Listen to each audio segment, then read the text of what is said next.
Coming up next, our conversation with Alex Power for this week's edition of The Startup.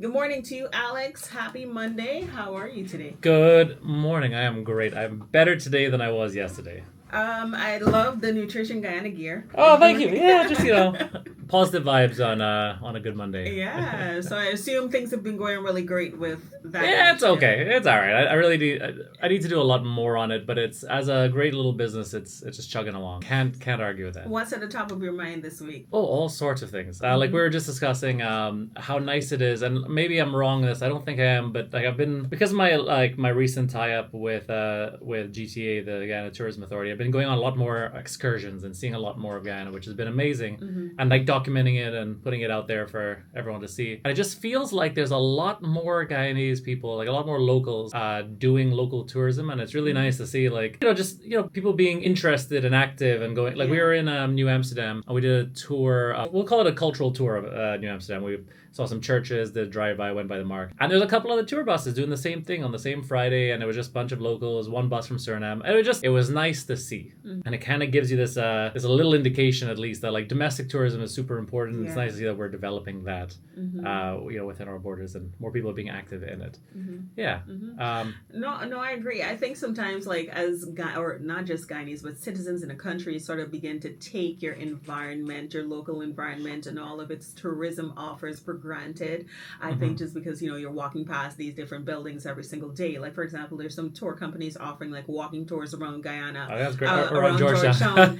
And I know some person would be like, it's going to Georgetown every single day. I can pay you for a walk around Georgetown. But no, it's like really getting a chance to immerse yourself in, the city and all that it has to offer, and learn about, the history of these edifices that, stand within the heart of our city. Also, don't kill on the same breath there. Don't kill the messenger. But I did a little walkabout of Starbuck Market a couple weeks ago for, again, one of my guided tours, or no, I don't even know if there's guided tours. I have no idea. I just went for a little stroll to film for the vlog. Right, just for YouTube, because there's some people in the diaspora that wanted to see it. So I was like, all right, may as well. I haven't actually been in years, and I just couldn't help but feel like, I don't know how difficult it would be, but if you had a little booth set up there and you had like a little tourism point and you had like a nicely guided tour, I don't know, I think there's a lot of value there. Or like, again, it's there, right? There's like hundreds of years of whole culture and history, and there's something there. It's again, don't shoot the messenger. Like it's not going to be as easy as just saying, hey, we should do a tour. But I think there's a market there, and a lot of people responded very positively to it. And like, even myself, I couldn't help but think as I left that place, like I didn't really get to see or know all the interesting things about it, because I just had a little stroll, and everyone was super friendly. It was fine. At no point did I feel at risk of anything, but it was just still like, I wish I had a guided tour. I wish, like, we go around a corner and then the guide is like, oh, that's Big Auntie Shelley, she's been here 50 years, she could tell you a little something about here, and then she'll be like, well, back in my day, this, and then she'll tell us, about how the transformation over time, and you can see some photos, and I don't know, there's something there. It's a site that we have. I think there's a lot of conversation sometimes with accessibility, because sometimes people may want to visit the more rural and interior travel destinations here in Guyana, but they're like, oh, why do we have to pay the same amount that the foreigners have to pay? There should be like a local fee, and a difference in fee or rates for actual foreign visitors who are coming into Guyana. And I understand that, but at the same time, we actively plan our itineraries when we travel to other countries, and we don't complain about those fees. And I'm like, we have to understand that there are actual human labor behind these adventures that we embark upon. Like, bills have to be paid, gas for the speedboat, and the people who are actually sitting and putting all of these tours together. So I understand, yes, making it more accessible, but at the same time, the people who are asking for accessibility don't mind budgeting and saving to make international regional trips. I don't really know exactly this, but I can't help but feel that, like, I'm certain the operators aren't gouging foreigners either, right? Like, price is the price. The price is the price. Right? This trip that I did this weekend, I think maybe a year and a half ago or so, when I did it the first time, it was like $15,000, and this weekend it was like $25,000. Right. I'm like, okay, I can definitely see the increase in the rate. But I wonder why, and then you can think reflect on that. Maybe gas is expensive. Gas has actually gone down a little bit. Gas went down. Yeah. Okay. No, but don't worry about it. I know. But expectations high. It is pretty much the same trip that I took like a year and a half ago. I mean, nothing inherently has changed. But cost of good labor has gone up. There's been a lot of costs. It. You don't know where the expense lies in the experience. Yeah, I can't say for sure, but I'm certain like you couldn't just shake the tree and be like, give me the local price. Like, no, the price is just the price, right? To everyone in Guyana, in Georgetown, listening right now, life gets sweeter when you leave town. So go and visit your local domestic tour operators and go see the country. Because they're nice. Guyana nice bad.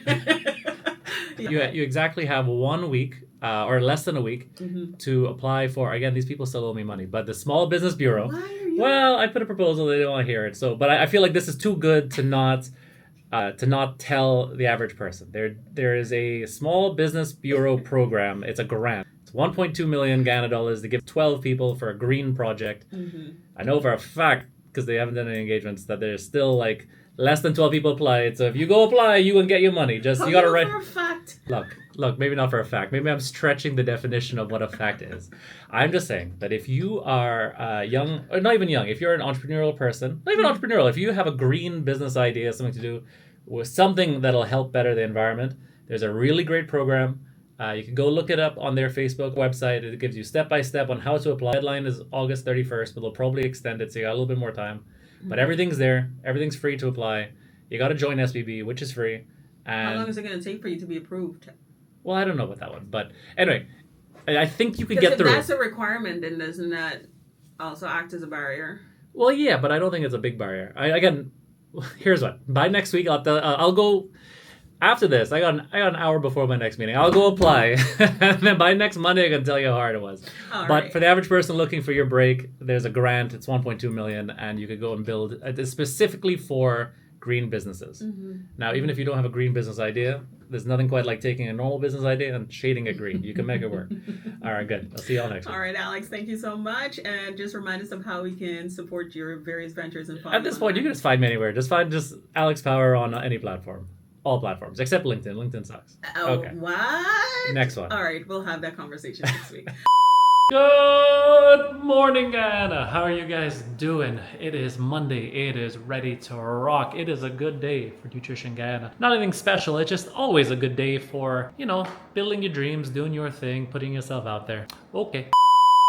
All right, it's a couple hours later. We're getting ready to go to the gym. I've got my pre-workout here, but I need to do some admin. And actually, I want to show you something that, life isn't all like rocketing successes, right? For the last year and a bit, I've been writing a free daily business newsletter. It's called Guyana Daily Business. Super straightforward. GuyanaDailyBusiness.com. This is what it looks like. Real simple stuff, and I use AI. Basically, it's AI powered. It scrapes all the news from the day, puts it together, and then it summarizes like the top business articles, creates photos, gives you opportunities for side hustles right here. So top 3 side hustles based on today's developments. Yesterday, it's actually a great website as I look at it now. I'm actually very impressed with myself on this one.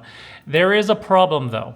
Okay, so let me show you this. This is the back end. So this is the front. This is what everyone else sees. This is what I see. It's based on a software called Beehive.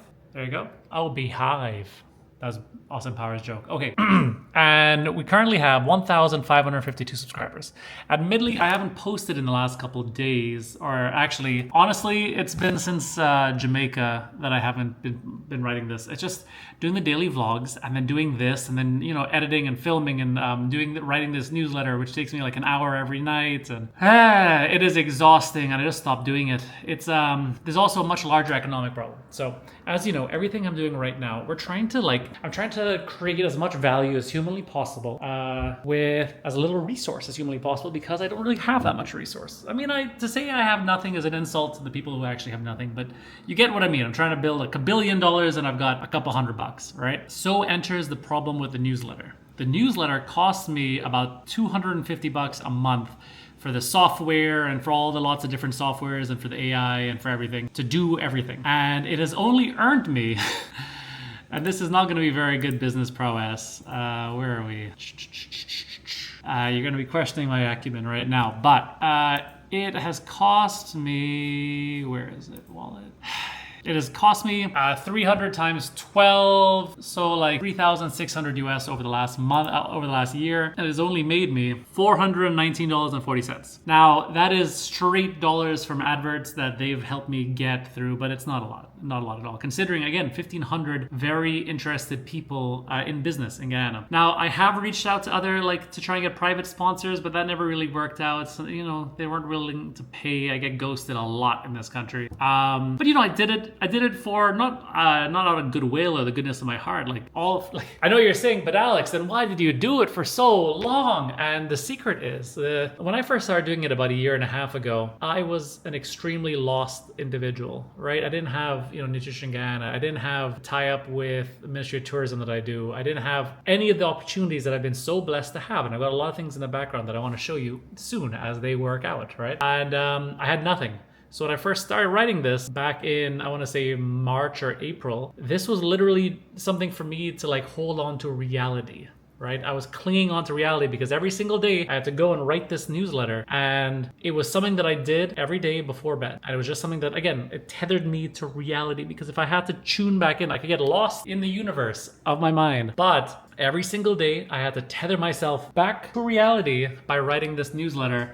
And it was just something to just to keep me sane. And I did it every single day for a year and a bit. We grew up to 1,600 subscribers, 1,550 subscribers, active subscribers. Over the time, there was more than that, but then I did a massive cull. So I think we had 2,500 total, but then in an effort to try and increase open rates, I culled all the readers who weren't reading it. If you haven't opened it in 90 days, you got removed. And I removed a good 1,000 people. So again, 1,500 very active people. So now the question is, okay, the value was it tethered me to reality. But I think we also have to take into account the value of the influence that it gave me, right? And not a huge amount of influence, but the newsletter had a 50% open rate. Had a 45% open rate, 45.72, right? That means that every single day, 750 people open my newsletter for guidance and business advice and business insight. And people would tell me regularly, they'd be like, hey, honestly, I read your newsletter every day. I think it's amazing. I think it's this. I think it's that. And that's great. And it's done wonders for, again, some of these same opportunities that I'm telling you. But alas, we're at a point now where I have other things I need to go and do, and I really can't have such a leak in the war chest, right? Losing 3,000 US a year for the greater good, it's not making sense, especially now that I'm doing YouTube, which helps me extend my thoughts in the same way as creating content and as this newsletter. I mean, it's different, but it's same, different. The newsletter and the YouTube is actually making money. The YouTube has already made more money than this newsletter has in the entire year of its existence, and we've only been doing YouTube semi-professionally for 30 days. So you get the conundrum, right? It breaks my heart to have to do this, but I've tried in every single way to monetize it, to make it I didn't even need to make money. I just needed it to break even, and I only have so much energy. So the name of the game will have to be, we got to remove it. We got to it's time to say goodbye to the newsletter, I think. I'm not going to axe it today. I'm going to give it a couple of days of pondering to see what I do with it, but it's going to have to be the move. In other news, what I really want to talk to you guys about as well is a lot of people, someone asked me the other day at a barbecue at a friend's place. Let me go on the balcony. Let's see what this wind is doing. So the question was, hey, Alex, I was at a barbecue the other day with my uncles, and they know you, and I know them, and they were asking me what's this silly boy doing? Why is he spending so much time on social media, right? Why is he making so many little films, little videos, YouTube, TikTok, Instagram? And my friend tried to defend me, right, in my absence as best as he possibly could, but he just didn't know what I was trying to do. He tried to say, oh, there's AdSense and revenue and adverts and da-da-da. And while he's right, he's wrong. And it's just wrong because he doesn't know. Let me tell you a little secret. And I've said this to a couple people. The secret with social media right now, especially in Guyana, you don't even have to be young. I didn't want to say if you're young and you want to do something. The recipe for me, and I want you to think about whether it's applicable to you, is positive content equals opportunities. That's it. You create good, positive, empowering content that's slightly interesting about things that people might be interested in, and you just keep doing that. I've been making videos every single day for about a year as well. YouTube is only very recent. Like the medium that I'm talking to you in, it's only been less than 2 months. But on TikTok and Instagram, I do this every single day. And you know what? At first, didn't really pay anything. And I'm not talking about money, I'm talking about opportunity, right? Because right now, my entire world is about opportunity farming. I've gone on and on and on. I told you guys that I wasn't born into 1 million acres of land and this and that. So I need to go and search for opportunity. Searching takes a lot of time and energy. You know the best way to go fishing? It's not to cast one line. The best way to go fishing is to cast one massive net in the middle of the ocean and drag everything. It's also massively destructive to the environment, so that's probably a bad example. But what I'm trying to say is, when you go out and you create positive content and you keep doing it, right? You let people know that you got little brains in there. And then you sprinkle in some business stuff, or you sprinkle in some, if I wanted to do landscaping, for instance, for people's backyards, I would just landscape my backyard and then do my friend's one, but create lots and lots of content, like free content, teaching people how to do it. Next thing you know, I guarantee you, you're gonna be inundated with the amount of work that you have being offered to you. And people, again, you'd be amazed. You'd be amazed at the opportunities that I'm currently working on, and the things that you're about to see in the next 6 to 12 months all came from putting myself out there. Positive content equals opportunities, and then you got to work your best to take those opportunities and run with them. It's as simple as that. Positive content, opportunities. And also, what I really like, we can't be too sad about the newsletter. I've said this a couple of times. The things that I'm doing this year are not the things I'm going to be doing next year, right? So we can't be too sad about the newsletter. And I don't mean that in a bad way. I don't mean that in a way that you should always be changing and cutting up and forgetting where you come from. What I'm trying to suggest is we're creating the daily business newsletter was a stepping stone. It helped me keep me sane, but it also helped me get from here to here. It got to a point where now maybe we don't have the time or the effort, or we just can't afford to keep that one running. So unfortunately, we parked that. It was a good time.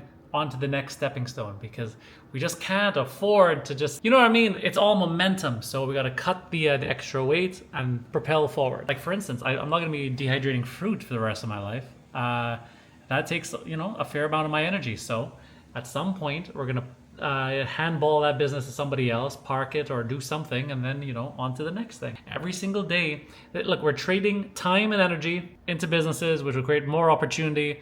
And then at some point, the new opportunity far outweighs the old opportunity, so we got to park that one, right? It's just, does that make sense? I don't think I'm wrong in this. If I'm wrong, tell me if I'm wrong. But anyway, the newsletter was great. And I guess the moral of the story is I'm trying to tell you, do your best to do good work, keep trading opportunities, and you got to be in the game for yourself. All right, guys, I hope this made sense. There's just a lot of rambling from me again, but have a great day. All right, I'm gonna go try and walk on the bridge this afternoon, so hopefully you get to see that on tomorrow's vlog. All right, guys, love you. See you. Great. Bye.